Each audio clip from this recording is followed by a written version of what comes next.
Wah, ini dikatakan banyak catatan kegagalan saja. Saya menjadi saksi hasil pemuritannya Pak Petrus yang jadi mahasiswa STTB ini bukan hanya soal nilai, tetapi juga soal karakternya juga matang begitu ya. Saya berharap nanti apa, andai kata mahasiswa STTB sudah dimuridkan semua sebelum masuk STT begitu, sangat indah gitu. Dan hasilnya Bapak Ibu juga hasil pemuritannya kalau jangan kaget nanti kalau murid-muridnya nanti ingin masuk di STTB ya. Kami sangat terbuka sekali hasil pemuritannya ya untuk masuk di STTB. Oke deh, tanpa berlama-lama tanggapan akan disampaikan oleh Kak Yudit Lem, pembina Rohani Perkantas dan juga konselor lembaga konseling Oase. Silakan Kak Yudit. Selamat malam, Bapak Ibu, saudara-saudara sekalian. Senang kalau bisa menjadi penanggap ya. Saya pikir apa yang dikatakan Pak Johan tadi, review daripada buku tersebut, dua buku yang diperlihatkan tadi dan direview, itu sangat jelas dipraktekkan gitu ya. Jadi ada contoh secara konkret dari gereja yang dipimpin oleh Pak Petrus. Nah, saya sangat setuju dengan apa yang dikatakan buku tersebut, ya, Wine Project itu bahwa memang sangat penting sebelum seseorang masuk terlibat di dalam pemuridan itu, dia harus tahu secara biblikal dasar-dasarnya itu apa. Dia harus punya keyakinan. Nah, kalau kita melihat di dalam Kisah Para Rasul 11 ayatnya ke-26, itu dikatakan di sana bahwa orang yang menjadi murid Kristus atau pengikut Kristus itulah yang disebut Kristen. Jadi kita melihat bahwa sebagai seorang Kristen, dia adalah seorang murid daripada Kristus. Nah, kalau kita lihat murid itu kualitasnya seperti apa, kita lihat di Yohanes ada, di Lukas ada, di Matius ada gitu ya. Jadi kualitas daripada murid itu seperti apa, sangat jelas dibicarakan di dalam Alkitab. Dan kita tahu bahwa untuk menjadi seorang murid itu tidak bisa sekali pertemuan, dua kali, ataupun 2 tahun, begitu tidak bisa ya. Tapi kita melihat bahwa di dalam amanat agung itu menjadikan semua bangsa itu murid, itu berjalan continuously seumur hidup seseorang gitu. Jadi bukan cuma 3 bulan begitu ya, 6 bulan ataupun 2 tahun gitu. Nah kalau kita lihat apa yang dikatakan Pak Petrus tadi, ada kelemahan ataupun hal-hal yang mungkin itu perlu diperbaiki. Kita melihat kalau kita lihat dari 2 Timotius 2 ayat 2, kita menemukan bahwa Paulus itu punya murid Timotius. Kemudian Timotius itu diminta untuk memuridkan orang lain atau mengajar orang lain yang dapat dipercaya dan cakap mengajar orang lain. Jadi kalau kita melihat pemuritan yang dilakukan oleh Paulus, dia punya 4 rantai gitu ya. Kalau tadi di gereja Pak Petrus ada G1, G2, G3, G4 gitu ya. Cuman sayangnya tadi katakan yang itu tidak continuous gitu, putus gitu ya. Dia tidak menjadi lagi punya koneksi dengan pemimpinnya begitu. Nah, kalau saya melihat hal ini, saya merasa bahwa jikalau di satu gereja pemuritan itu menjadi identitasnya dan pemuritan itu menjadi lifestyle-nya, maka gereja itu akan menjadi gereja yang dewasa. Ya. Saya melihat keunikan ataupun kalau tidak dikatakan keunikan itu keuntungan daripada satu gereja, satu jemaat. Karena gereja jemaat itu akan stay di dalam gereja itu gitu ya. Di dalam gereja itu dia akan stay dan dari lahir mungkin sampai nanti dia mati itu dia ada di gereja itu ya. Kalau dia pergi keluar kota studi balik lagi, kalau balik ke kota asal itu dia akan kembali ke gereja itu ya, jarang gitu ya, jarang sekali orang pindah-pindah gereja, itu jarang gitu. Nah jadi kalau dikatakan oleh Pak Petrus maupun Pak Johan dari buku tadi bahwa pemimpin harusnya itu punya lifestyle yang menjadi seorang murid, kemudian dia memimpin dan memuridkan, maka saya sangat yakin bahwa rantai pemuritan di dalam apa yang dikatakan di 2 Timotius 2 ayat 2 itu akan terjadi dalam sebuah gereja. Dan kalau itu terjadi, maka kedewasaan daripada gereja itu, kedewasaan daripada jemaat itu akan kemudian menjangkau orang-orang di luar gereja itu. Kalau seluruh gereja sudah dimuridkan, terus bagaimana gitu ya? Dia pasti akan menjangkau di luar-luar gereja gitu. Nah, itu sebabnya pertumbuhan gereja itu sebetulnya sejalan dengan pertumbuhan pemuridan gitu. Jadi bukan bertumbuhnya gereja karena orang tuanya melahirkan anak dibaptiskan gitu, nanti anaknya menikah lagi punya anak lagi, bukan begitu gitu. Tapi pertumbuhan gereja kalau dikaitkan dengan misi, maka orang-orang yang sudah menjadi seorang murid, maka dia akan dengan sendirinya menjangkau keluar begitu, memuridkan orang lain jikalau di dalam gereja itu sudah penuh begitu ya. Nah, di dalam pengalaman pemuridan yang saya lakukan itu biasanya kami mengurus siswa dan mahasiswa. Kalau saya di Perkantas itu urusannya dengan siswa dan mahasiswa begitu ya. Mereka biasanya yang kami jangkau itu adalah orang-orang yang Kristen ya.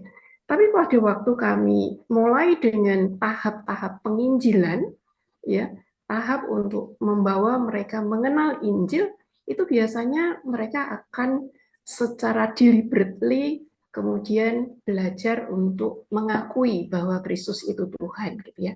Jadi kalau dibandingkan biasanya menemukan banyak petobat baru yang sudah Kristen, KTP secara KTP itu bertobat di dalam pemuridan itu gitu, di dalam penginjilan yang mengawali proses pemuridan ya. Nah, dari survei yang kami lakukan last year gitu ya, tahun yang lalu, kita menemukan di dalam survei yang melihat korelasi hubungan antara pemimpin dan orang yang dipimpin itu menjadi signifikan untuk sebuah keefektifan daripada kehidupan rohani seseorang ya.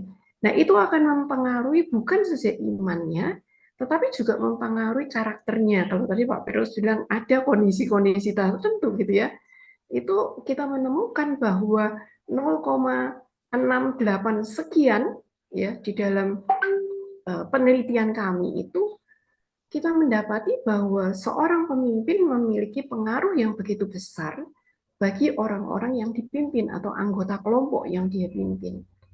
Nah, pertanyaannya adalah kenapa bisa begitu gitu ya? Nah, karena memang di dalam proses pemuridan itu, maka seorang pemimpin itu akan bukan saja mengajarkan gitu ya, tetapi juga mengembalakan, juga kemudian mengarahkan gitu ya, memberitahukan step by step di dalam melakukan iman gitu.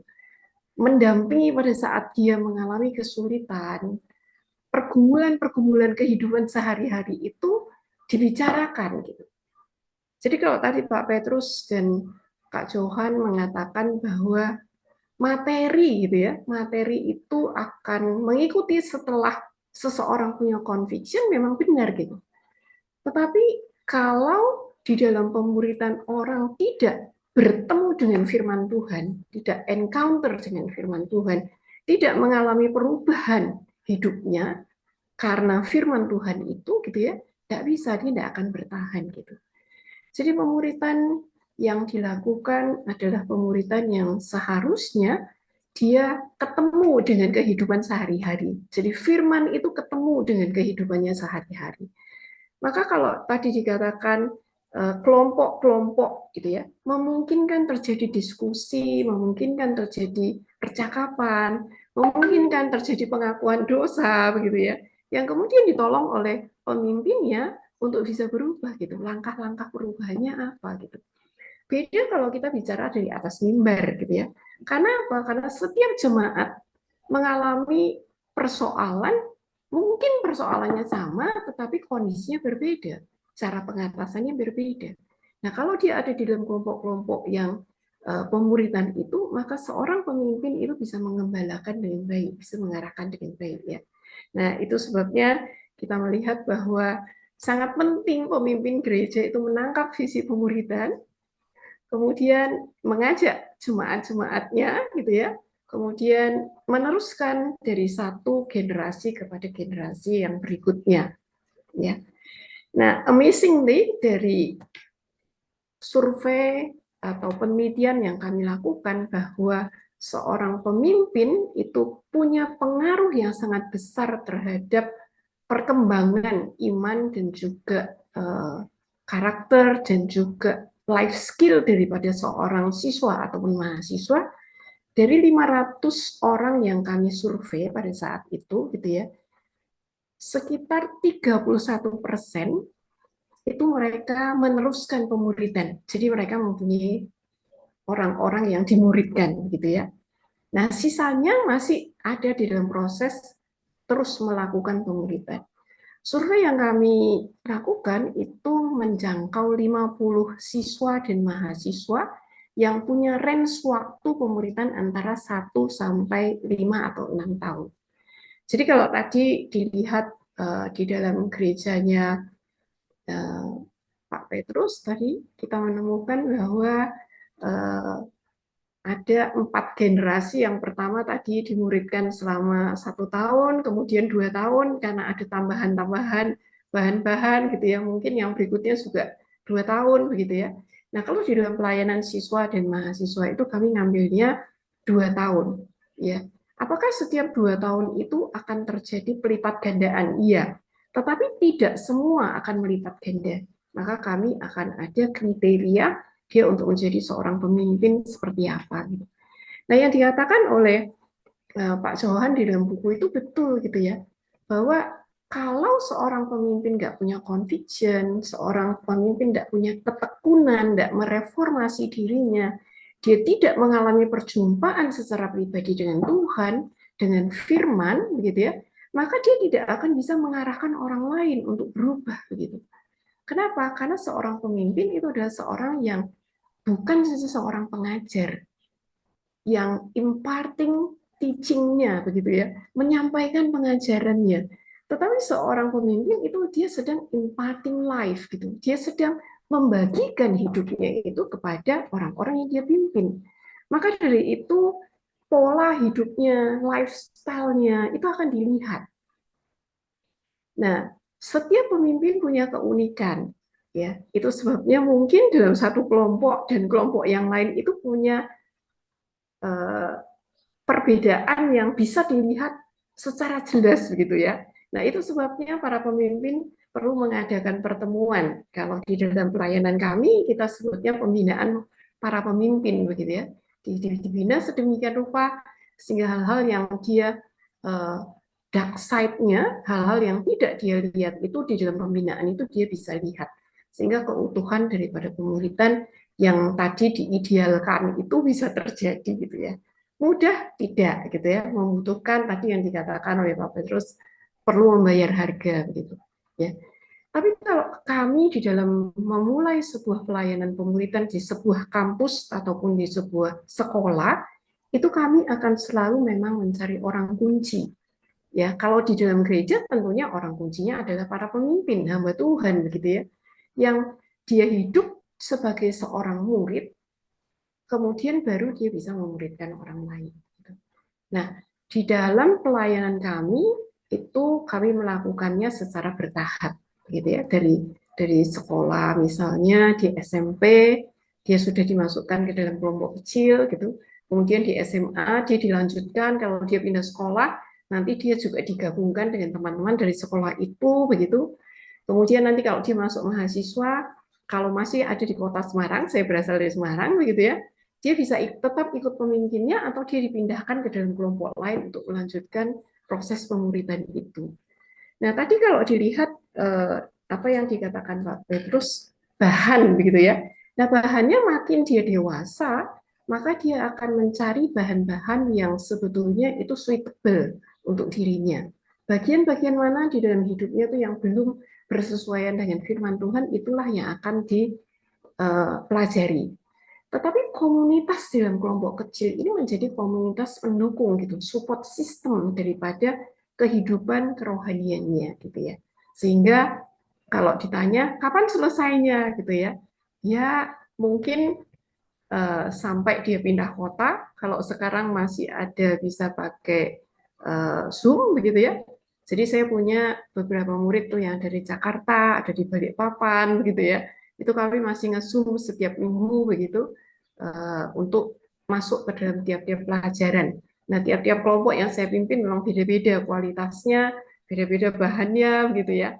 Nah, jadi pemuritan itu menurut saya adalah seumur hidup.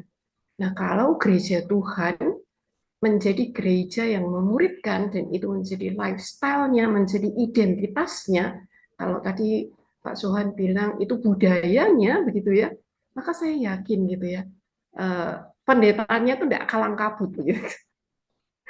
Ya, orang yang ikut misalnya penggembalaan, pergi ke satu rumah, ke rumah lain, mendoakan orang sakit dan sebagainya itu akan mudah ditemukan karena mereka menangkap begitu. Ya, menangkap apa yang diajarkan oleh Tuhan Yesus. Menangkap bagaimana hidup Tuhan Yesus itu gitu. Dan menangkap misi yang sedang dikerjakan oleh Tuhan Yesus.